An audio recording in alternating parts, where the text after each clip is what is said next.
ನಮಸ್ಕಾರ ಸ್ನೇಹಿತರೆ, ನಾನು ನಿಮ್ಮ ಮಲ್ಲು ಮುರುಗೋಡು. ಶಿಕ್ಷಕರ ವರ್ಗಾವಣೆಯಲ್ಲಿ ವಿಳಂಬ ನೀತಿ, ಅತಿಥಿ ಶಿಕ್ಷಕರಲ್ಲಿ ಮನೆ ಮಾಡಿದ ಆತಂಕ ಅಂತಕ್ಕಂಥದ್ದು ಪ್ರೈಮರಿ ಮತ್ತು ಹೈಸ್ಕೂಲ್ಗೆ ಸಂಬಂಧಪಟ್ಟಂಥ ಗೆಸ್ಟ್ ಟೀಚರ್ನ ಒಂದು ಗೊಂದಲಗಳು ಈ ಒಂದು ಪತ್ರಿಕೆಯಲ್ಲಿ ನೋಡಬಹುದು. ಏಕೆಂದರೆ ಶಿಕ್ಷಕರ ವರ್ಗಾವಣೆಯಲ್ಲಿ ವಿಳಂಬವಾಗುವ ಸಾಧ್ಯತೆ ಕಂಡುಬಂದು ಅತಿಥಿ ಶಿಕ್ಷಕರಲ್ಲಿ ಏನಾಗಿದೆ ಅಂದರೆ ಆತಂಕ.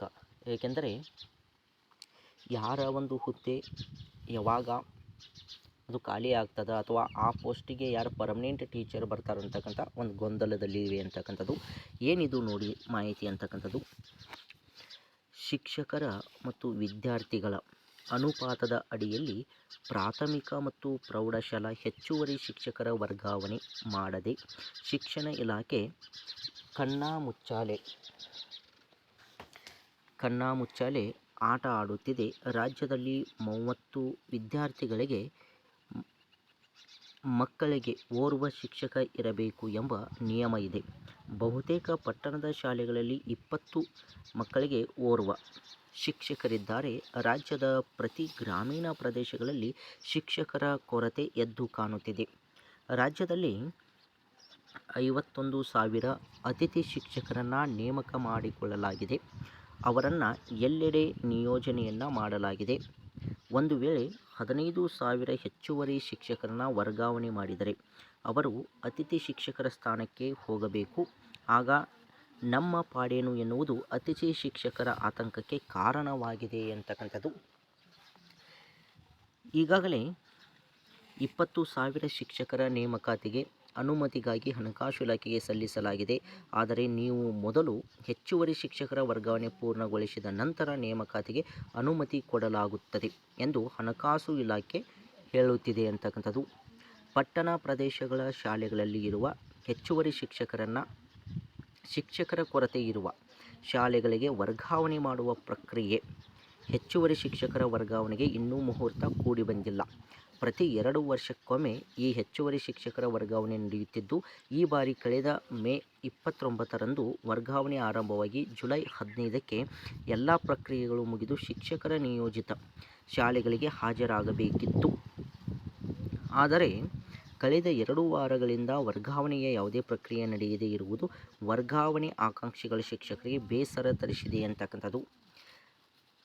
ರಾಜ್ಯದಲ್ಲಿ ವಿದ್ಯಾರ್ಥಿ ಶಿಕ್ಷಕರ ಅನುಪಾತಕ್ಕೆ ಹೋಲಿಸಿದರೆ 15,000ಕ್ಕೂ ಹೆಚ್ಚುವರಿ ಶಿಕ್ಷಕರು ಇದ್ದಾರೆ.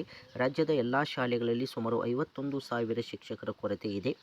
ಹೆಚ್ಚುವರಿ ಶಿಕ್ಷಕರನ್ನು ಕೊರತೆ ಇರುವ ಶಾಲೆಗಳಿಗೆ ಕಳುಹಿಸಬೇಕು ಎಂದು ಇಲಾಖೆ ಮನಸ್ಸು ಮಾಡಿತ್ತಾದರೂ ಅದಕ್ಕೆ 108 ಅಡ್ಡಿ ಆತಂಕಗಳು ಬಂದಿವೆ ಅಂತಕ್ಕಂಥದ್ರ ಬಗ್ಗೆ ನಾವು ನೋಡ್ತೀವಿ. ನೀವು ನೋಡ್ಬೋದು ಫ್ರೆಂಡ್ಸ್. ಏಕೆಂದರೆ ಹೆಚ್ಚುವರಿ ಶಿಕ್ಷಕರನ್ನು ವರ್ಗಾವಣೆ ಮಾಡ್ತಕ್ಕಂಥದ್ದು ಪ್ರತಿ 2 ವರ್ಷಗಳಿಗೂ ಏನು ಮಾಡಲಾಗ್ತಿತ್ತಂತಕ್ಕಂಥದ್ದು.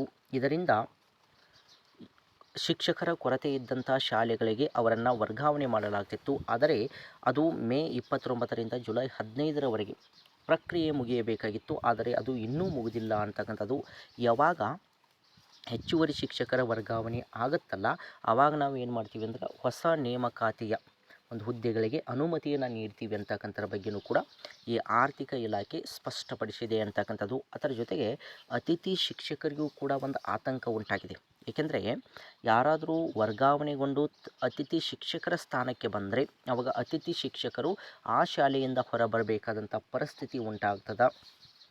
ಹೀಗಾಗಿ ಈ ಅತಿಥಿ ಶಿಕ್ಷಕರಲ್ಲಿಯೂ ಕೂಡ ಒಂದು ಆತಂಕ ಮನೆ ಮಾಡಿದೆ ಅಂತಕ್ಕಂಥರ ಬಗ್ಗೆ ನಾವು ನೋಡ್ತೀವಿ. ಹಾಗಾಗಿ ಸರ್ಕಾರ ಮೊದಲೇ ವರ್ಗಾವಣೆಯನ್ನು ಮಾಡಿ ನಂತರ ಅತಿಥಿ ಶಿಕ್ಷಕರನ್ನು ನೇಮಕ ಮಾಡಬೇಕಾಗಿತ್ತು. ಏಕೆಂದರೆ ಮೇ ತಿಂಗಳಲ್ಲಿ ವರ್ಗಾವಣೆಯನ್ನು ಕಂಪ್ಲೀಟ್ ಮಾಡಿದರೆ ಜೂನ್ ತಿಂಗಳಲ್ಲಿ